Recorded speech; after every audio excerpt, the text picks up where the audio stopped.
America wants to re-establish its relationship with the Sahel region, the AES. What happened? America used to be in really, really good trade terms with the Sahel. And it was more like all the terms was in favor with America only. And then when Niger, Mali, and Burkina Faso got new leaders, they were like, no, we have to be treated fair. So they decided, okay, these are our new terms. If you want it, fine. If you don't want it, you can move out. So the United States got very angry, and then they started imposing restrictions, tariffs upon tariffs on these Sahelian countries. And then they were like, no, you can't bully us just like that. You can't bully us this way. So they decided to push out their military out of the country. They sacked them. So they told the United States military to move out of their countries now, and they did so. So their relationship was, you know, deteriorated, and it was ended.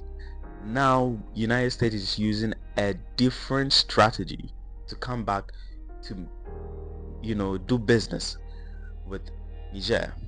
Previously it wasn't business, but now they are coming with a new strategy saying they want to do business with the Sahel countries. Like, let's say you want to go for a girl, and then the girl has a boyfriend. You don't necessarily go and then tell the girl to dump their boyfriend to take you. You don't necessarily do that, because if the girl is feeling comfortable, why should they do that? There's no way you're going to get a girl, right? So it's the same way. The Sahel countries have a really, really good relationship with Russia, and Russia is America's enemy. And America too is not having a good relationship with the Sahel countries.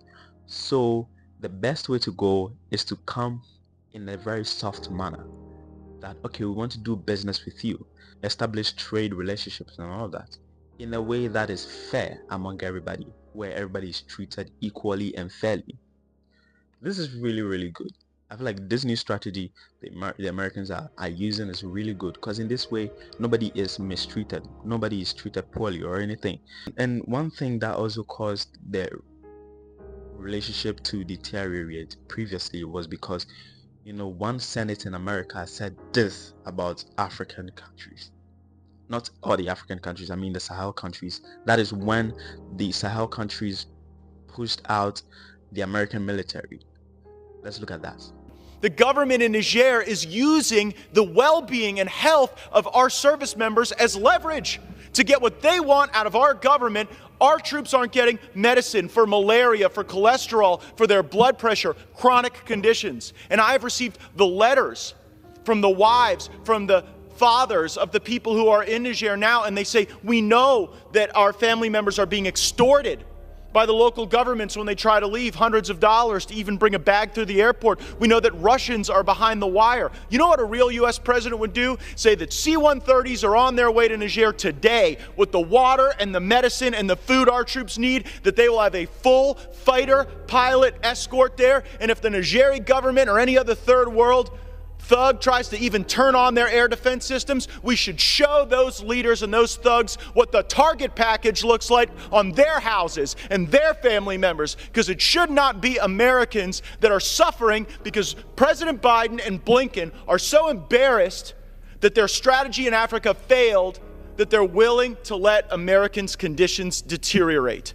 They're willing to let our military spouses and family members wonder what's going to happen to their loved ones with their blood pressure rising and no blood pressure medication, or concerned what will happen now that we're in May and there's not sufficient malaria medication. We should always keep our people's well-being at the forefront of our minds. And today we should be resupplying our troops in Niger, Africa, and we should dare these thugs and criminals to mess with us while we're doing that. This is a total embarrassment. You heard him, right? He said these African countries are thugs, relating to the Sahel region. So with this, if you say this to me, what do you expect me to do? I'll just drive you guys away. There's no way I'm going to even open doors for you again, right? But in this time around, their new strategies that they are using seems promising, but then you can't always trust your enemy. So Let me know what you think about this. Do you think this is a really good thing, or do you think Niger, Mali, and Burkina Faso should not agree and not open up to the United States? Let me know your thoughts in the comment section. To me personally, I think that they shouldn't trust them, but then they should work smart in favor of their own self, because because America doesn't want things that will go in their favor. They don't want those things. They always want to be in the upper hand. What kind of relationship are we talking about? America wants an upper hand in trade, so they want to use security in exchange for their resources. They want this geopolitical positioning in West Africa. So they want they'll give you security. They'll give these Sahel countries security.